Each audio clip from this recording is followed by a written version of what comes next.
வணக்கம். இன்னைக்கு நம்மளுடைய சேனலில் பார்க்கக்கூடிய பதிவானது ரொம்ப ரொம்ப முக்கியமான ஒரு பதிவு. இன்னைக்கு நம்ம எதை பற்றி பார்க்க போகிறோம் அப்படின்னா, புதனும் ராகுவும் இணைந்து உருவாகக்கூடிய இந்த திரிகோண யோகங்களானது ஒரு 3 ராசிக்காரர்களுக்கு மிகப்பெரிய வெற்றியை ஏற்படுத்தி கொடுக்க போகுது. அந்த ஒரு 3 ராசிக்காரர்கள் யார் என்பதை பற்றியும், அவர்களுக்கு எந்த விதத்தில் பார்த்தீங்கன்னா அதிர்ஷ்டங்களானது ஏற்படும், அவர்களுடைய வாழ்க்கையில் எந்த அளவுக்கு முன்னேற்றங்களானது காணப்பட போகிறது, இது போன்ற நிறைய விஷயங்களை பற்றி தான் நம்ம இன்னைக்கு பார்க்க இருக்கோம். பதிவை தொடர்ந்து பாருங்க. இந்த வீடியோ பார்க்குறவங்க உங்களுடைய ராசி இதில் இருக்கான்னு தெரிஞ்சுக்கணும் அப்படின்னா இந்த வீடியோவை எங்கேயுமே கொஞ்சம் கூட ஸ்கிப் பண்ணாமல் கடைசி வரையில் பாருங்க. அப்போதான் உங்களுக்கும் இந்த திரிகோண யோகங்களானது ஏற்படுதா அப்படிங்கிறத தெரிஞ்சுக்க முடியும். ஸோ அதனால் வீடியோ பார்த்தீங்கன்னா கொஞ்சம் கூட ஸ்கிப் பண்ணாமல் பாருங்கள். அது மட்டும் இல்லாமல் இந்த வீடியோவானது உங்களுக்கு பயனளிக்கக்கூடிய வகையில் ரொம்ப சுவாரஸ்யமாக இருக்கும். அதேபோல் பார்த்தீங்கன்னா இந்த வீடியோவை பார்த்துட்டு இருக்கும் பொழுது நம்மளுடைய சேனலை இன்னும் சப்ஸ்கிரைப் பண்ணாமலே பார்த்துட்ருக்கீங்க, சப்ஸ்கிரைப் பண்ணிவிடுங்க. அப்படியே கூட இருக்க அந்த பெல்லைக்கனையும் கிளிக் பண்ணி வச்சுக்கோங்க. அப்போ தான் நம்மளுடைய சேனலில் கொடுக்கக்கூடிய அனைத்து தகவலுமே உங்களுக்கு நோட்டிஃபிகேஷனாக வரும். அதையும் நீங்கள் பார்த்து பயனடையலாம். கிரகங்களினுடைய இளவரசன் என்று அழைக்கப்படக்கூடிய புதன் பேச்சு, பாதுகாப்பு, பயணம், புத்திசாலித்தனம் மற்றும் பல விஷயங்களுக்கு பொறுப்பாக உள்ளது. ஒரு குறிப்பிட்ட காலத்திற்கு பிறகு புதன் ஒவ்வொரு ராசியாக கடக்கிறது. ஆகஸ்ட் 5ஆம் தேதி புதன் சிம்மத்தில் தனது மாற்றுப்பாதையை பார்த்தீங்கன்னா தொடங்குகின்றன. புதன் பின்னோக்கி செல்லும் போதெல்லாம் ஒரு அடையாளம் பின்னோக்கி நகர்கிறது. இந்த முறை புதன் சஞ்சரிப்பதனால 2வது முறையாக கடகராசியை பார்த்தீங்கன்னா கடக்கிறார். புதன் ஆகஸ்ட் 22 அன்று பார்த்தீங்கன்னா கடகத்திற்கு திரும்புகின்ற பின்னர் செப்டம்பர் 24 வரை பார்த்தீங்கன்னா இதே ராசியில் பார்த்தீங்கன்னா நீடிப்பார். இந்த சஞ்சாரத்தின் பொழுது புதன் ராகுவுடன் சேர்ந்து திரிகோண நிலையை அடைவார். புதனும் ராகுவும் நட்பு கிரகங்கள். புதனுடன் ராகு இணையும் போது இருவருமே வலுப்பெறுவார்கள். ராகு 1, 3, 6 மற்றும் 11ஆம் வீடுகளில் இருக்கும்போது புதனுடன் பார்த்தீங்கன்னா கேந்திரம் மற்றும் திரிகோண யோகங்களானது உருவாகிறது. இந்த நிலையில் ராகுவை புதன் ஆட்சி செய்கிறார். இதனால சில ராசிக்காரர்களுக்கு பொருளாதார ரீதியான அதிர்ஷ்டமும் அபார புத்திசாலித்தனமும் எல்லா துறையிலுமே பார்த்தீங்கன்னா வெற்றியும் பெறுவார்கள். அதே போல புதன் ராகு இணைந்து உருவாகக்கூடிய திரிகோண யோகத்தினால அதிர்ஷ்டங்கள் பெறப்போகும் ராசிக்காரர்கள் யார் என்பதை பற்றி இப்போ நம்ம பார்த்து தெரிந்து கொள்ளலாம். இந்த திரிகோண யோகங்கள் பெறக்கூடிய ராசிகளில் பார்த்தீங்கன்னா சிம்ம ராசிக்காரங்க இருக்காங்க. சிம்ம லக்னத்தில் புதன் சஞ்சரிக்கிறது. ராகு சிம்ம ராசிக்காரர்களினுடைய 8வது வீட்டில் இருக்கிறார். சிம்ம ராசிக்காரரை பொறுத்தவரையில் பார்த்தீங்கன்னா புதன் ராகு ஆகிய இருவரினுடைய ஸ்தானம் எல்லா துறையிலுமே பார்த்தீங்கன்னா வெற்றியும் திருப்தியையும் பார்த்தீங்கன்னா கொடுக்கும். நீண்ட நாட்களாக இருந்து வந்த பிரச்சனைகள் முடிவிற்கு வரும். இது போன்ற பிரச்சனைகளில் இருந்து வெளிவருவது மன அமைதியை கொடுக்கும். அதே போல பேச்சில் நம்பிக்கையும் மென்மையும் இருக்குங்க. பணம் சம்பாதிப்பதில் அதிக கவனத்தை பார்த்தீங்கன்னா செலுத்துவீர்கள். முதலீட்டு முடிவுகள் மிகவுமே பார்த்தீங்கன்னா கவனமாக எடுக்கப்பட வேண்டும். தன்னம்பிக்கையும் மன உறுதியும் பார்த்தீங்கன்னா உங்களுக்கு அதிகரிக்கும். வியாபாரங்கள் செய்பவர்கள் பெரிய லாபத்தை பார்த்தீங்கன்னா அடைவார்கள். இந்த காலகட்டத்தில் பெரிய வணிக ஒப்பந்தங்கள் கையெழுத்தாகும். உங்களுடைய திருமண வாழ்க்கையில் அதிக மகிழ்ச்சியும் பார்த்தீங்கன்னா இப்பொழுது உணர்வீர். மேலுமே உங்களுடைய ராசியில புதனினுடைய சஞ்சாரங்கள் நிகழ்வதனால உங்களுடைய ஆரோக்கியத்தில் சில மாற்றங்கள் பார்த்தீங்கன்னா சந்திக்க நேரிடும். குழந்தைகளினுடைய உடல்நலையில் கவனத்தை செலுத்த வேண்டும். உங்களுடைய துணையுடனான உறவில் சிறு கசப்புகள், தேவையற்ற மோதல்களானது அதிகரிக்குங்க.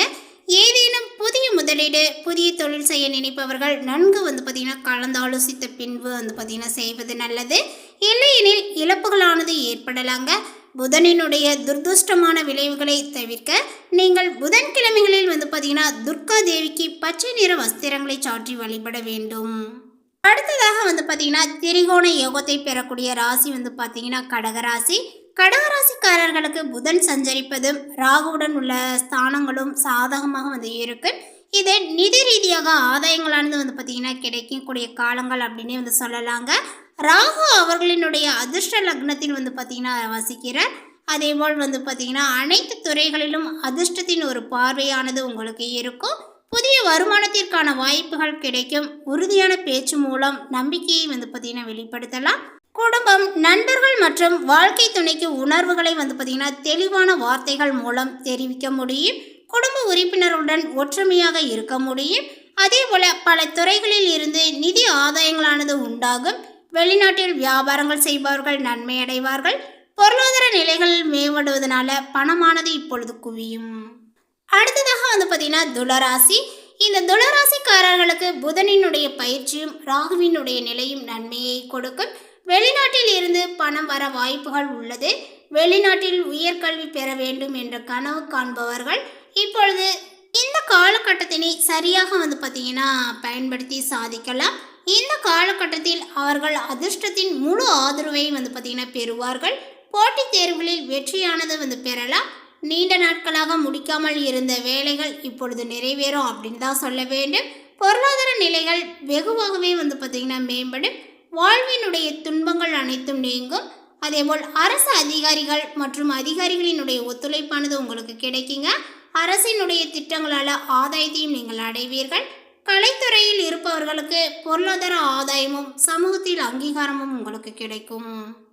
மேலுமே உத்தியோகத்தில் இருப்பவர்களுக்கு பெரிதாக பிரச்சனைகள் எதுவும் நிகழாது. இருப்பினும் இடமாற்றம், வேலை மாற்றம் உள்ளிட்ட விஷயங்களில் அவசரப்படாமல் இருப்பது நல்லது. அதேபோல் இந்த காலகட்டத்தினுடைய பிற்பகுதி உங்களுக்கு மிக மிக சாதகமாக இருக்கும் அப்படின்னு சொல்லலாம். வேலை மற்றும் தொழிலில் உங்களுடைய செல்வாக்கானது இப்பொழுது அதிகரிக்கும். மேலுமே இந்த கடகராசிக்காரர்கள் தொழில் வியாபாரத்தில் ஈடுபட்டு இருக்கக்கூடியவர்களாக இருந்தீங்க அப்படின்னா தங்களுடைய வியாபாரங்கள் தொடர்பாக அலைய வேண்டி இருக்குங்க. வரவேண்டிய பாக்கிகளானது இப்பொழுது தாமதமாக கொஞ்சம் உங்களுக்கு சேரலாம். ஆனால் பார்த்தீங்கன்னா கண்டிப்பாக அது சேர்ந்துடும். உத்தியோகத்தில் இருப்பவர்களுமே பார்த்தீங்கன்னா மேலதிகாரி சொல்லிய ஒரு வேலையை முடிக்க அலைந்து திரிய வேண்டியும் இருக்கும். சக பணியாளர்களிடம் பார்த்தீங்கன்னா வீண் பேச்சுக்களை கொஞ்சம் குறைப்பது நல்லது. குடும்பத்தில் விருந்தினர்களுடைய வருகையினால் திடீர் செலவுகளானது ஏற்படலாம். அதேபோல் சுப நிகழ்ச்சிகளில் கலந்து கொள்ளக்கூடிய குடும்பத்தினருடன் வெளியிடங்களுக்கு செல்லவும் வேண்டி இருக்கும். வெளிவட்டார பழக்க வழக்கங்களை குறைத்து கொள்வது நல்லது. கணவன் மனைவிக்கிடையே பழைய விஷயங்கள் ஒன்றால் வாக்குவாதங்களானது ஏற்படலாம். அது உடனேவும் சரியாகும். ஆனால் அந்த ஒரு பிரச்சனை பார்த்தீங்கன்னா மீண்டும் மீண்டும் தொடர்ந்து கொண்டே இருக்கும். ஆயுதம், நெருப்பு இவற்றை கையாளும் பொழுது நீங்கள் பார்த்தீங்கன்னா கவனத்தோடு இருக்க வேண்டும். அது மட்டும் இல்லாமல் வாகனங்களில் செல்லும் போதும் கூடுதல் கவனத்தோடு இருப்பது நல்லது. பெண்களுக்கு எதிர்பாராத சந்திப்புகள் பார்த்தீங்கன்னா உண்டாகும். திடீர் செலவுகளானது உங்களுக்கு ஏற்படுங்க. அதேபோல் முக்கிய பொறுப்புகளானது இப்பொழுது கைகூடலாம். முக்கியஸ்தரர்களினுடைய ஆதரவும் உங்களுக்கு இப்பொழுது கிடைக்கும். மேலுமே இந்த திரிகோண யோகத்தினால பார்த்தீங்கன்னா சிம்மராசிக்காரர்கள் மிகவும் விரும்பிய நண்பர்களை விட்டு பிரிய வேண்டிய நிலைகளானது உருவாகலாம். உங்களுடைய பொருட்களை மிகவும் கவனமாக பார்த்து கொள்ள வேண்டும். அதே போல் தூக்கம் இல்லாமல் தவிக்கக்கூடிய நிலையில் உள்ளவர்களுக்கு யோகா போன்ற பயிற்சிகளை செய்வது நன்மையை கொடுக்குங்க. அதேபோல் உங்களுடைய தாய் மாமனிடம் பார்த்தீங்கன்னா கருத்து மோதல்கள் ஏற்படுவதற்கு வாய்ப்புகள் இருப்பதனால கொஞ்சம் நீங்கள் விட்டு கொடுத்து செல்வதும் நல்லது. உத்தியோகத்தில் இருப்பவர்கள் அதிகமான உழைப்பினை பார்த்தீங்கன்னா கொடுக்க வேண்டியும் வரலாம். வேலையில் கவனமுடன் செல்வது நல்லது. மேலுமே எல்லா நன்மைகளையும் தடையின்றி நீங்கள் அடைவீர்கள். மாணவர்களுடைய கல்வியில் முன்னேற்றங்களானது பார்த்தீங்கன்னா இப்பொழுது காணலாம். இதுவரை தொந்தரவு கொடுத்து வந்த நோய்களானது விலகலாம். அதனால் ஏற்பட்ட மனபாரங்களானது குறையும். வரக்கூடிய உபரி வருவாயினால் கடனானது அடைக்கப்படும். தொழிலதிபர்கள் எதிர்பார்த்தபடி பார்த்தீங்கன்னா வரவுகளும் சேரும் அப்படின்னு சொல்லலாம். பல வகையிலுமே அனுகூலமான பலன்கள் நடைபெற்றாலுமே பணப்புழக்கங்களானது அதிகரிக்கும். அதேபோல் முக்கியமான முடிவுகளை எடுப்பதற்கு உகந்த ஒரு காலகட்டங்களாக இது காணப்படுது. திருமண வயதில் உள்ள பெண் அல்லது பிள்ளைகளுக்கு திருமண முயற்சிகளை மேற்கொள்வது இப்பொழுது சாதகமாக பார்த்தீங்கன்னா முடியும் அப்படின்னு சொல்லலாங்க. வெளிநாட்டில் இருக்கக்கூடிய பிள்ளைகள் மூலமாக உங்களுக்கு மகிழ்ச்சி தரக்கூடிய செய்தியானது கிடைக்கும். வெளிநாடு செல்ல வீசாவானதும் பார்த்தீங்கன்னா கிடைக்குங்க. கணவன் மனைவிக்கிடையே இருந்த அந்யுன்யங்களானது இப்பொழுது அதிகரிக்கும். உங்களுடைய முயற்சிக்கு வாழ்க்கை துணையினுடைய ஆதரவும் இப்பொழுது கிடைக்கும். மேலுமே இந்த துளராசிக்காரர்கள் பார்த்தீங்கன்னா பழைய வாகனத்தை மாற்றிவிட்டு புதிய வாகனத்தை வாங்கக்கூடிய யோகங்களும் ஏற்படும். அதேபோல் சிம்மராசிக்காரர்களுக்கும் பார்த்தீங்கன்னா அந்த ஒரு விஷயங்கள் நடக்கலாம். தாய்வழி உறவினர்களால் சில பிரச்சனைகள் ஏற்பட்டாலுமே அதனால் பாதிப்புகள் எதுவும் பார்த்தீங்கன்னா ஏற்படாது. பழைய கடன்களை திருப்பி தருவதற்கான சந்தர்ப்பங்களானது உங்களுக்கு ஏற்படும். அதேபோல் பார்த்தீங்கன்னா சிலருக்கு வெளியூர் அல்லது வெளி மாநிலங்களில் அமைந்துள்ள பிரசித்தி பெற்ற கோயில்களை தரிசிக்கக்கூடிய வாய்ப்புகளானது உண்டாகலாம். நண்பர்களால் ஆதாயங்களும் உண்டாகும். சகோதரர்களுடன் அனுசரணையாக நடந்து கொள்ளவும். தகவல் உங்களுக்கு பிடித்திருந்தால் லைக் பண்ணுங்க, ஷேர் பண்ணுங்க. இது போன்ற புதிய சுவாரஸ்யமான புதிய தகவலை தெரிந்து கொள்வதற்கு நம்மளுடைய சேனலை இன்னும் சப்ஸ்கிரைப் பண்ணாது இருந்தீங்க அப்படின்னா முதல்ல சப்ஸ்கிரைப் பண்ணிடுங்க. தேங்க்யூ.